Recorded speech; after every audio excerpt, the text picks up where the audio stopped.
Good evening, everyone. Thank you for coming to Embark's informational presentation on hiking in the Dolomites. I'm Carrie O'Callahan.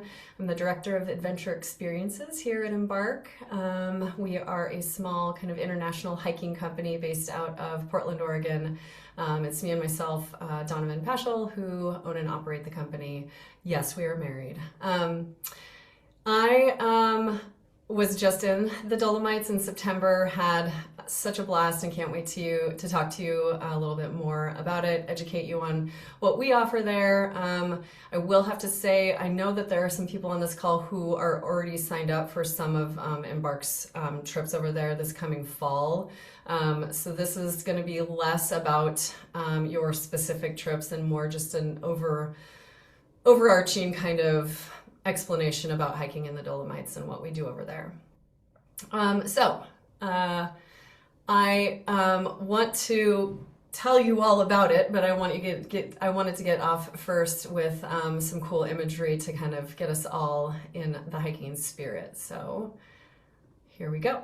The Dolomites sit in the northern Italian Alps, a UNESCO World Heritage Site where jagged limestone peaks tower over green valleys and Storybrooke villages. It's one of the most striking mountain landscapes in Europe and the perfect place for a seriously diverse, engaging adventure.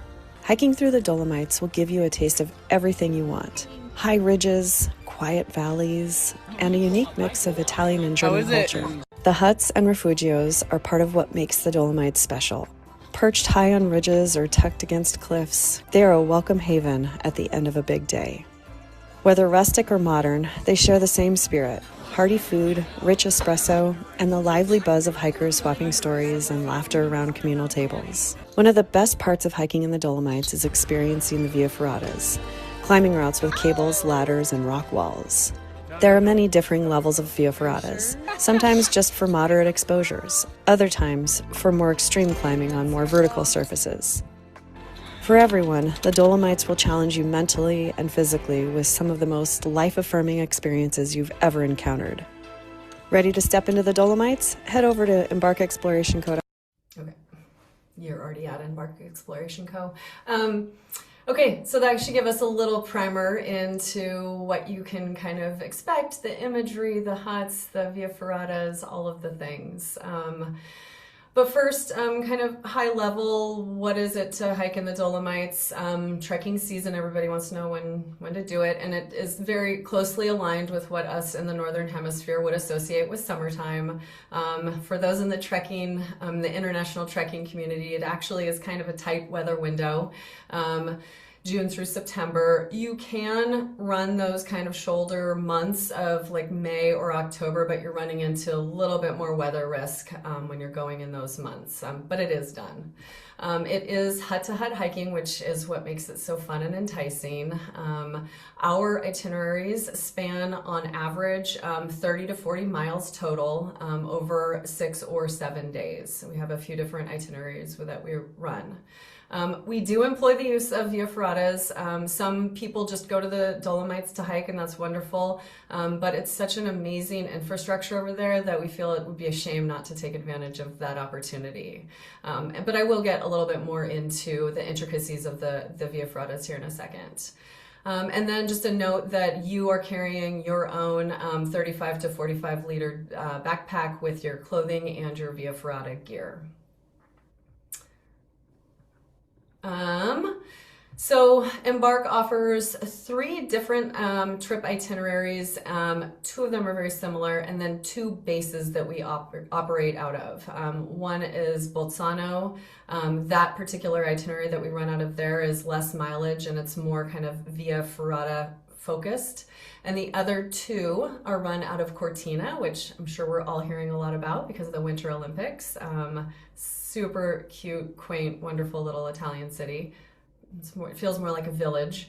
And that itinerary, by and large, is more kind of Via Ferrata heavy, but there is an option to kind of get up there and bag some peaks as well, kind of get some summits in too. So that kind of is a general high-level breakdown of what we offer over there, and we'll get a little bit more into it here in a second. This is the area of the world that we're talking about, the Italian Dolomites. You'll see down here we've got Venice, and up here is Munich. If you come from Venice, those are our two places that we say people should kind of fly into, Munich or Venice, and then either bus or train up to either Bolzano or Cortina. If you're like me and you get on the bus and you get your headphones in and you forgot to get off at your stop, you can go all the way to Munich in one night and then get on another bus and have to get back to Bolzano. But it's possible, and I did it. These are our two areas of the Dolomites that we operate in. So when I'm talking about the Bolzano-based itinerary, this is roughly our trek route through this portion of the mountains, where we're doing a little bit of a circuit, and we're using chairlifts and buses to get us from place to place where you don't see the lines connect. And then, so we do an almost full circuit and then bus back out to Bolzano. And then the Cortina-based one, we start generally over here and make our way through the mountains and staying at these huts all the way until we get to the Tre Cime di Lavaredo, which is super famous, and a lot of people ask, are you going to have that in there? Yes, we've got the Tre Cime di Lavaredo. So Cortina-based is roughly this kind of area of the mountains. Hey, sorry, wrong button.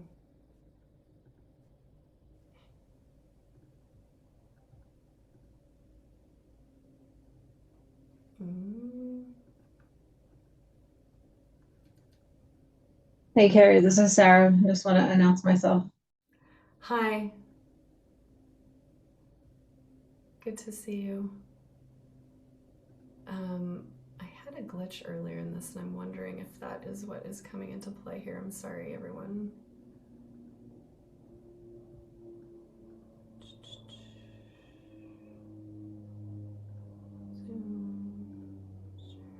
Oh, here we are. Okay. So, those are the areas that we're operating out of. Via Ferratas. For those of you who don't know what a Via Ferrata is, I want to tell you that it is so fun and so cool, and it is not rock climbing. For some of you that might be disappointing if you're an avid rock climber. Others it might be relief, because what it is it's employing the use of this infrastructure that was created in World War I, because the war was fought in these mountains, and so they needed to get supplies and troops and people up into these mountains. So they created all of these cable systems that people use to get in and out of the mountains. Right now people use it like for sport, and if you're never on a World War I era piece of infrastructure. It's either rebuilt over on top of it, or it is using portions of it that are still safe and fine. But it is very much triple safety checked and very, very safe. You're wearing a harness and everything is cabled and pyloned into the rock. You're never relying on like another person to be holding you or anything like that. In the Dolomites, the Via Ferratas have ratings. They're rated from A to E, so A being the easiest and E being the most difficult. Most of the Via Ferratas that we use in our itineraries are a B rating. We do occasionally have a C-rated Via Ferrata, and when we do that, we try and have an alternate route around that Via Ferrata, so that if you didn't feel like you were into quite that level, you could go around it. These Via Ferratas can be done by anyone in good physical condition, and it doesn't require any kind of technical experience or anything like that. You can learn in the moment. This is an example of a mellower Via Ferrata. You can see here that our group is tied in. We're all safe. We've got our harnesses hooked up to the fixed line. However, these gentlemen here are just kind of walking around. They think it's going to be fine and safe, and it's mellow. Here is one where it gets a little bit more extreme. There are different implements that sometimes are used, like this ladder. And then in this next one, you'll see that there are some kind of cabled footsteps that we're using. And this is an example of our C-rated Via Ferrata that is a little bit more intense, and you can see that it's definitely got more exposure, and they're using those fixed lines in the rock right there. Okay, so that's our explanation of our Via Ferratas. They're super fun, and I'm kind of addicted. Huts. So the other thing I'm addicted to, for better or worse, is the ability to go hiking in real, amazing, jaw-dropping mountains, and seemingly in the middle of nowhere, you come around a corner and there's this huge hut. Sometimes they're huge, sometimes they're not huge, but either way, they're a warm roof over your head, hot wood stoves heating it, and really nice, amazing food, glass of wine, a stein of beer in the evening. Can't be a better way to finish a hike than coming into one of these huts.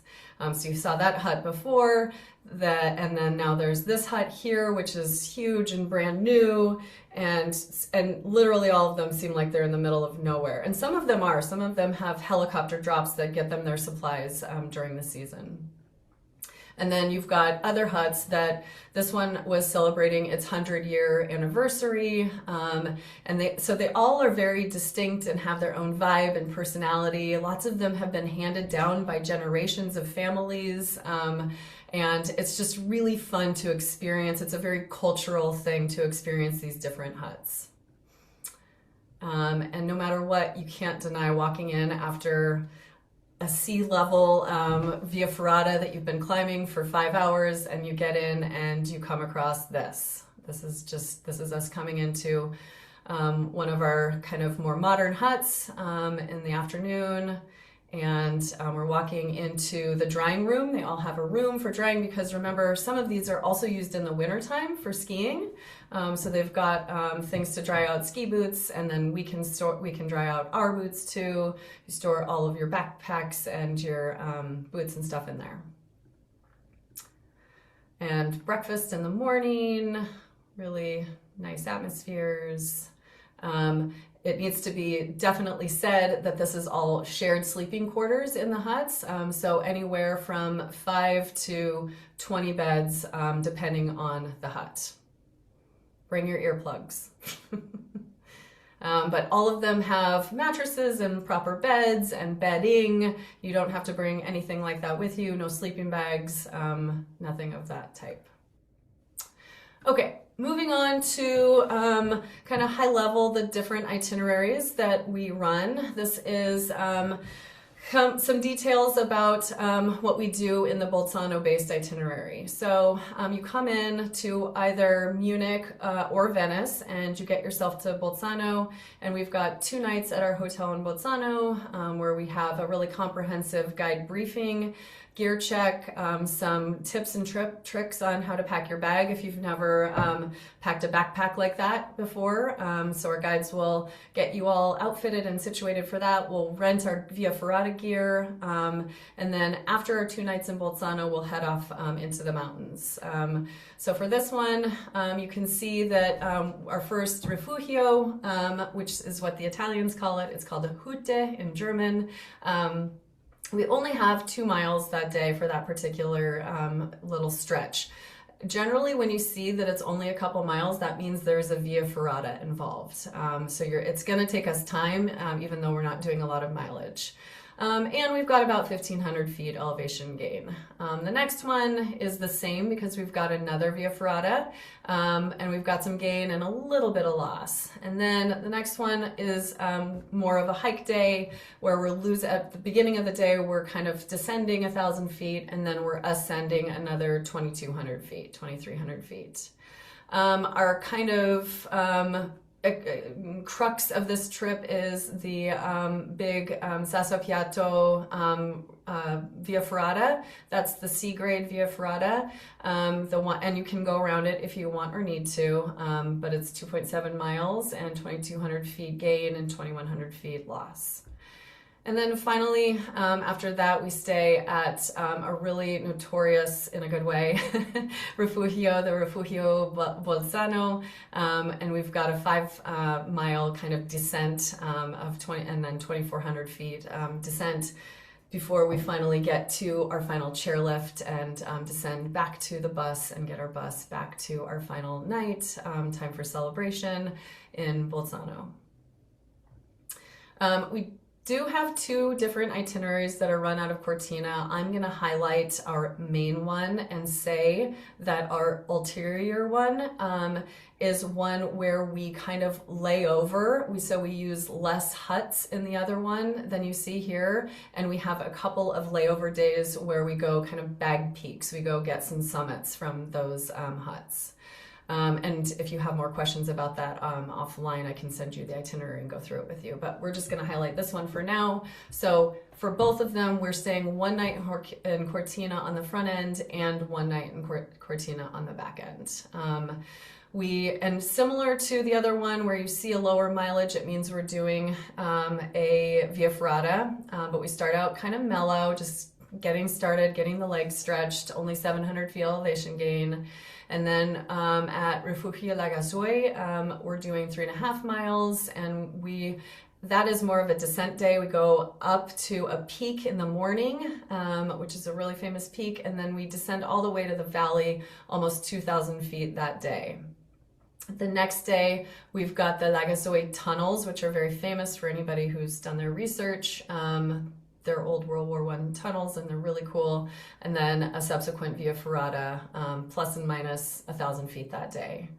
And then on to Lavarella, where it's more of getting there. We have to cross like kind of the spine of some mountains. So, and then we have a big descent. So we have about an 8-mile hike. We go up in the morning, 1,500 feet, and then we have a big descent in the afternoon to the valley of 3,700 feet. Then it's over to Senesute, so you can see the mix of the languages, Italian and German, and you'll see that in all of the huts too. It's really fun. So that is both ascent and descent day, and then our big day is the Platzweishütte, where we've got 10 miles, 2,500 feet gain, and then a big descent that day.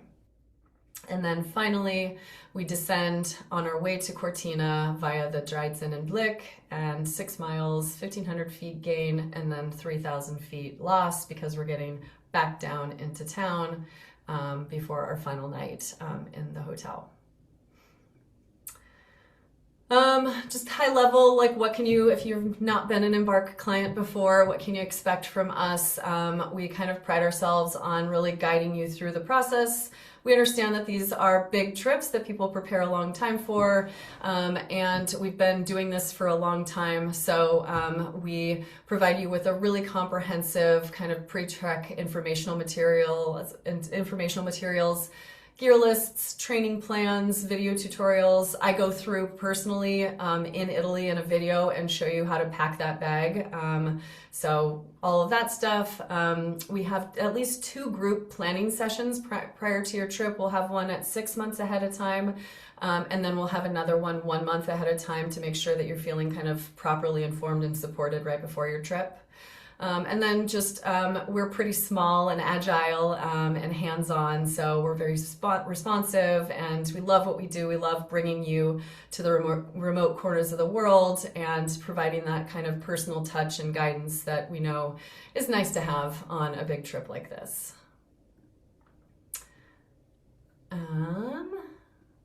And just kind of final summing it up about hiking in the Dolomites. Something I didn't touch on before, but that's important to mention, is that it being lodge-based and there being so much actual infrastructure in those mountains means that these trips are somewhat flexible. It's very different than, say, a Kilimanjaro climb where you have to keep advancing from camp to finish the trip. There are opportunities to maybe sit out a day depending on the itinerary, or skirt around using public transportation if you just weren't feeling it. So it's kind of flexible in that way. And the Via Ferratas, we've tried to make them flexible. We are passionate about having them in our itineraries because it's what we love is adventure. But we've tried to make it so that there are alternatives when the Via Ferratas are more difficult. And again, you don't have to have any previous experience, and I'm sorry about that typo. No previous experience required. For a trip like this, generally you need about 6 to 9 months to plan. You want to make sure that your passport's all up to date and you have time to book your flights and, most importantly, time to train. You do need to train depending on your level of when you register your level of fitness. You need to train for about 4 to 6 months prior to be able to kind of do this with any level of comfort. And finally, just to mention that it is challenging, but it's also super fun. Because you get to see cows and pet them. And they're so cute. Getting pets. And they really do all wear those bells. It's for real. Okay, so what Embark kind of is offering for 2026, we had 3 different dates for Embark at large clients. Now we only have a 1 date range. We've got August 23rd through the 31st for people who are looking to join into a trip. If you have your own private group that you want to bring to the Dolomites, we can organize anything just based on kind of our guide availability, but theoretically anywhere from June through September of 2026. And we're starting to book into 2027, so get a hold of us if you are looking a little further out into the future. So that is it from me. I'm sure you have some questions. Let me have it. Tell me all of your questions. I think they sent some questions in the chat. Okay. Let me address the chat questions.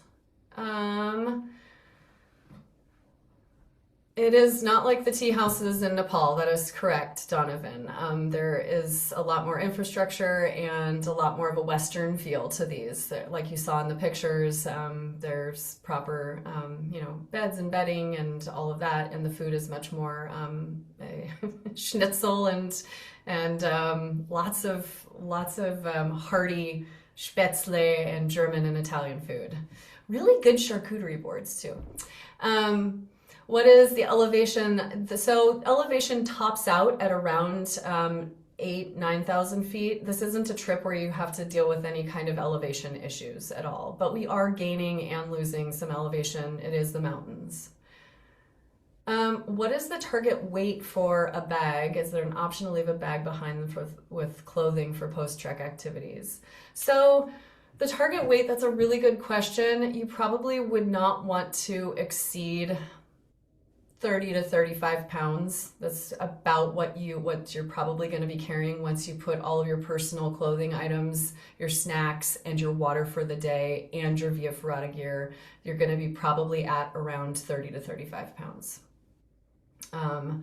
Unless you're one of the women who I hiked with this summer, and I think she had her iron in there, or I don't know.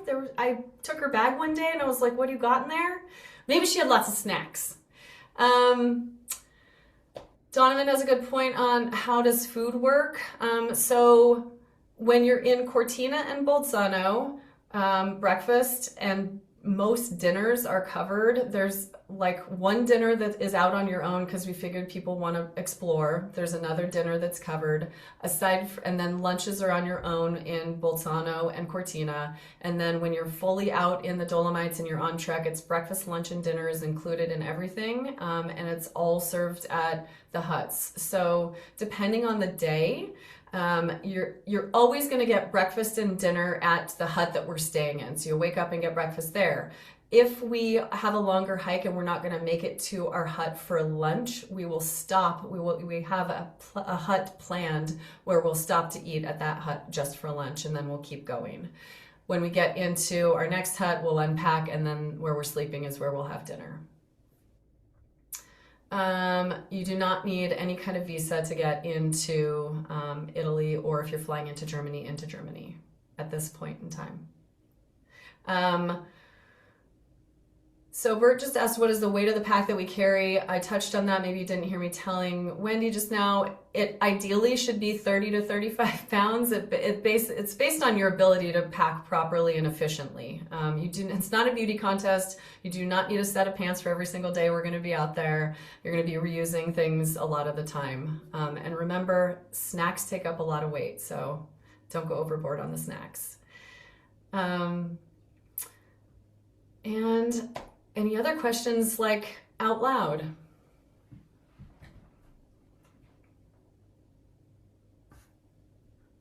What is the town of Bolzano like? It's a bustling little kind of university town that is bigger than Cortina, but it's got a really cool Euro feel to it. It's outdoorsy, like there's tons of, outdoor stores, and you get a vibe like people there are definitely out in the mountains all the time. But it feels like, it doesn't feel like a tourist destination, and Cortina feels a little bit more touristy, in a good way. Cortina's more quaint and smaller, or just, it's got a smaller feel to it at least. So that's the difference between the two of them. Okay. Carrie, can you talk about the cost? The cost. That is a very good question. I'm sorry, guys. It's been a crazy entrance into 2026. So Dolomites 2026 pricing is starting out at $35.95 per person. So that is everything starting in Bolzano. Most of the meals, all of the transportation, all of the hut reserves, all of the, like I said, the food, your Via Ferrata rental does not include international flights to or from those hubs, Venice or Munich, and does not include transport to get you from Venice or Munich to Bolzano or Cortina. That is self-organized.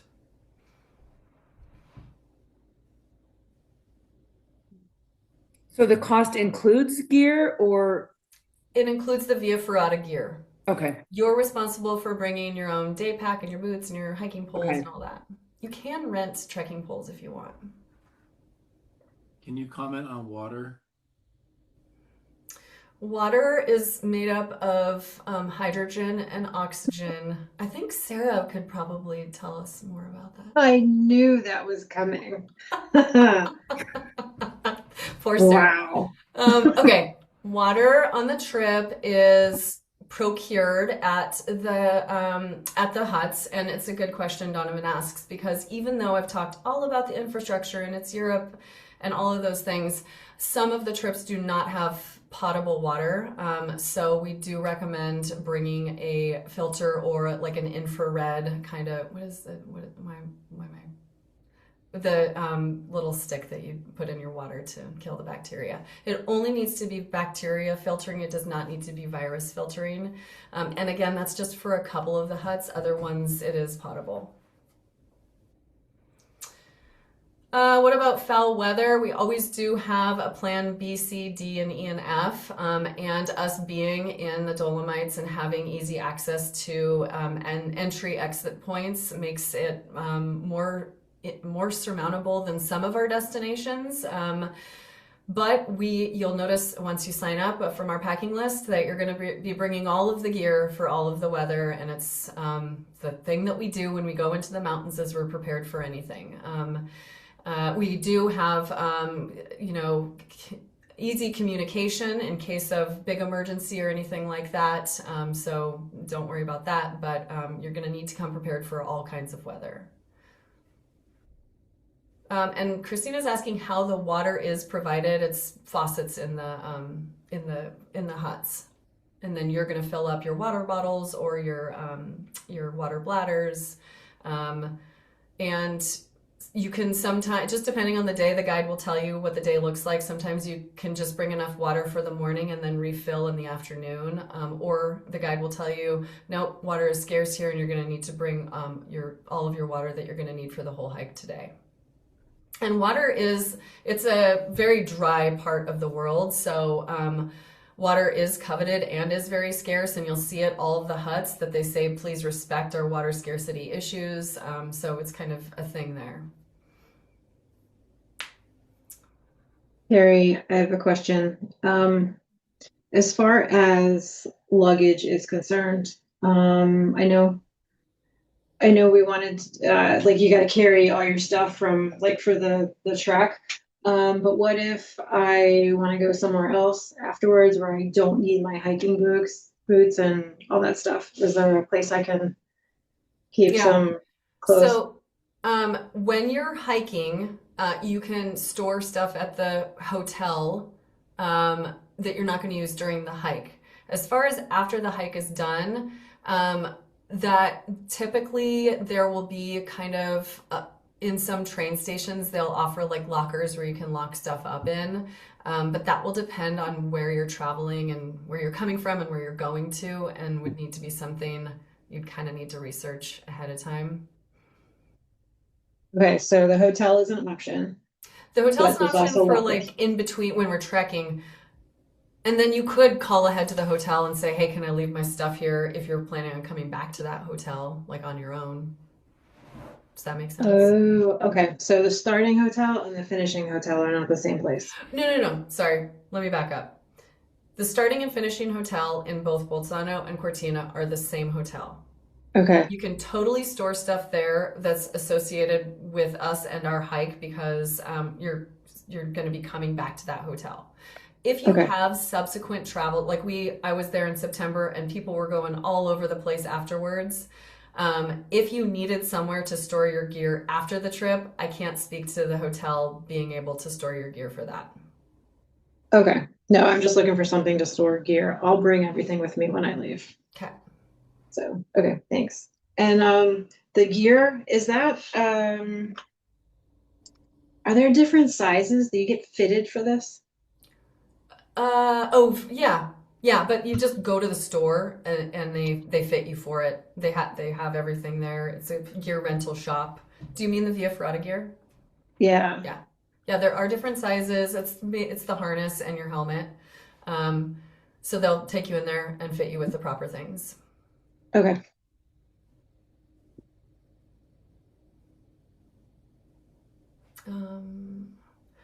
Cy Wakeman had a very good comment. It was, there is no bad weather, just bad gear. And that is correct, Cy.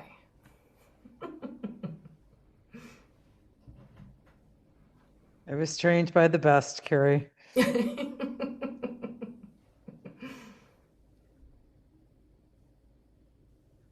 Donovan asked, can you rent the Via Ferrata gear? I feel like I addressed that the gear rental is included in the trip cost.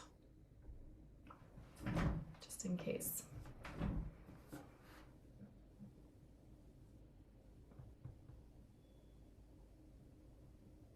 Did you mention where we typically fly into?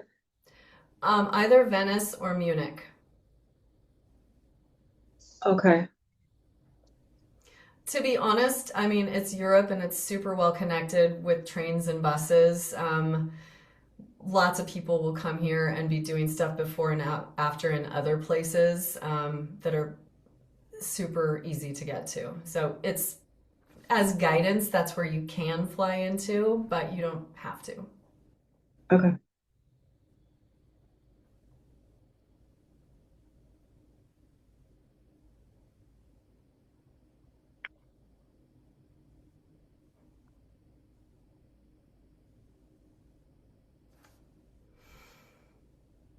Any other questions?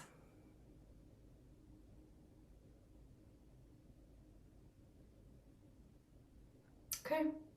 Well, you can always email us, info@embarkadventures.com if you have other questions, or Carrie@embarkadventures.com. I love the Dolomites. I'm super addicted. So I'm happy to answer any questions that you might have. There's Daniel. Hey, Daniel.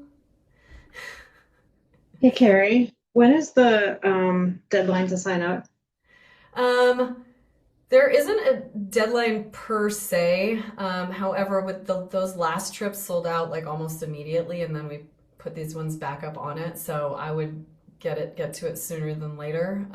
Also because flights are starting to add up and it's just starting to be like time to be doing it. I would say in the next month. Okay. And what's the highest peak again? Can you say? The Piscadou was, what was that one? Like 9,000. That's the highest? Yeah. Okay.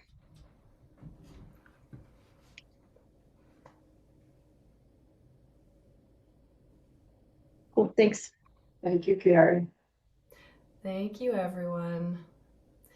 Have a good night. Bye. Bye. It's good to see you, Sarah. Likewise. Gonna brush up on my water trivia. Thank you, Carrie. And Donovan, Dan's excited about the cappuccinos.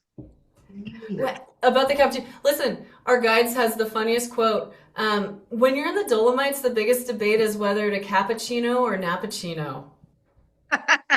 We'll probably be doing both. Bye. Thank you. Bye, guys.